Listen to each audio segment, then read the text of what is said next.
सिंधुदुर्ग जिल्हा जसा नैसर्गिकरित्या संपन्न आहे तसाच इथला ऐतिहासिक वारसा संस्कृती तीही तितकीच संपन्न आहे। आणि म्हणूनच जेव्हा सिंधुदुर्ग समुद्राच्या पलीकडील मला दाखवावंसं वाटतं त्या क्षणाला मला इथली देवळं सुद्धा दाखवणं तितकंच महत्त्वाचं वाटतं। म्हणून आज मी आली आहे श्रीदेवी माऊली मंदिर, जे लोटांगणाच्या जत्रेसाठी म्हणून सुप्रसिद्ध आहे। अगदी महाराष्ट्राबाहेर देखील त्याची प्रख्यात आहे, ज्याला दक्षिण कोकणची पंढरपूर असं म्हटलं जातं, ते म्हणजे हे माऊली मंदिर आहे। तर इथे मी आली आहे। हे माऊली मंदिर जे आहे ते सोनुर्ली या गावी आहे। सोनुर्ली गावातील जिल्हा परिषद शाळेजवळून पुढे जाताना डाव्या बाजूला दिसते ती देवी माऊली मातेच्या मंदिराच्या परिसराची भव्य वेस। या वेशीतून आत प्रवेश करतात समोर उभी दिसते मंदिराचा उंच उंच दीपस्तंभ। छोट्याशा चबुतऱ्यावर उभारलेला हा दीपस्तंभ 10 स्तरीय आणि ताराकृती आहे। त्यात शिरस्थानी अमलक आणि कळस असून त्याची रचना कोकणातील पारंपरिक मंदिर स्थापत्याची सुंदर ओळख करून देते। दीपस्तंभाच्या बाजूला असलेले ताराकृती तुळशी वृंदावन विशेष लक्ष वेधून घेतं, कारण हे वृंदावन पारंपरिक चौकोनी रचनेपेक्षा पूर्णपणे वेगळ्या शैलीत बांधलेलं आहे। सोनुर्ली माऊली मंदिराची स्थापत्य शैली ही आधुनिक कोकणी पद्धतीची आहे, म्हणजे जुन्या मंदिरा स्थापत्यातील वैशिष्ट्य जपून त्यावर आधुनिकतेची सुंदर जोड दिलेली आहे।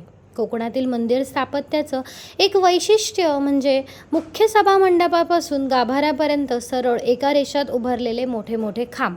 यामुळे मंदिराचा संपूर्ण भाग समतोल आणि भव्य दिसतो।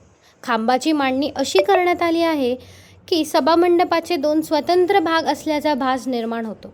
मंदिराच्या बाहेर बाजूस मोठ्या खिडक्या आणि दारे आहेत, ज्यामुळे मंदिरात नैसर्गिक प्रकाश भरपूर प्रमाणात येतो आणि सतत खेळती हवा राहते। जुन्या शैलीचा आत्मा आणि आधुनिक स्थापत्याची सुंदरता या गाभाऱ्यात प्रवेश करण्यापूर्वी दोन्ही बाजूंना उभी असलेल्या मूर्ती मंदिराच्या भव्यतेत आणखीन भर पाडतात, जणू माऊलीच्या दरबाराचं रक्षण करत शांतपणे उभ्या आहेत। वर गणपती बाप्पाची मूर्ती देखील दिसते। वर लावलेली सुंदर झुंबर आणि त्यातून पडणारा प्रकाश संपूर्ण मंदिराला एक दिव्य आणि प्रसन्न वातावरण देतो। याचबरोबर कोकणची खास ओळख असलेली माटी मंदिराच्या सजावटीत वापरण्यात आलेली दिसते। ही फक्त माटी सजावट नाही, तर कोकणच्या संस्कृतीशी आणि परंपरेशी जोडलेली भावना आहे।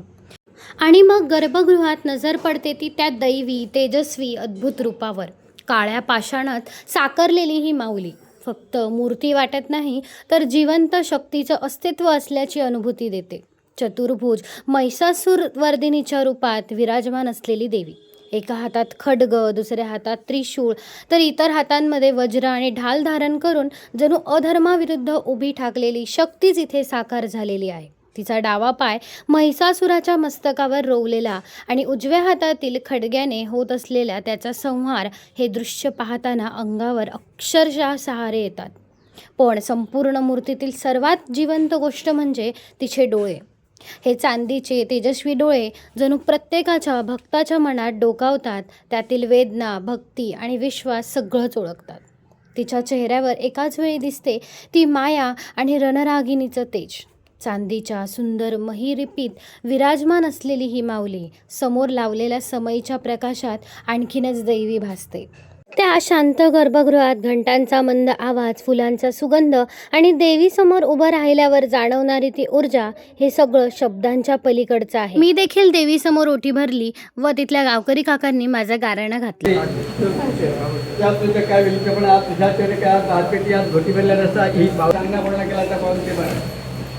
मुख्य मंदिराच्या बाजूला आणखी 2 मंदिरं आहेत, जिथे गणपती व इतर देवदेवतांची मूर्ती देखील आहेत। मंदिरातच असलेल्या एका गावकरी काकांकडून मी तिथल्या लोटांगणाची जत्रा व होळी याबद्दल त्यांच्या पारंपरिक गोष्टीची माहिती घेतली। याचे मी स्वतंत्र वेगळा व्हिडिओ टाकणार। त्या काकांनी मला फक्त मंदिराची माहिती दिली नाही, तर माणुसकी, प्रेम आणि आशीर्वादाची खरी जाणीव करून दिली।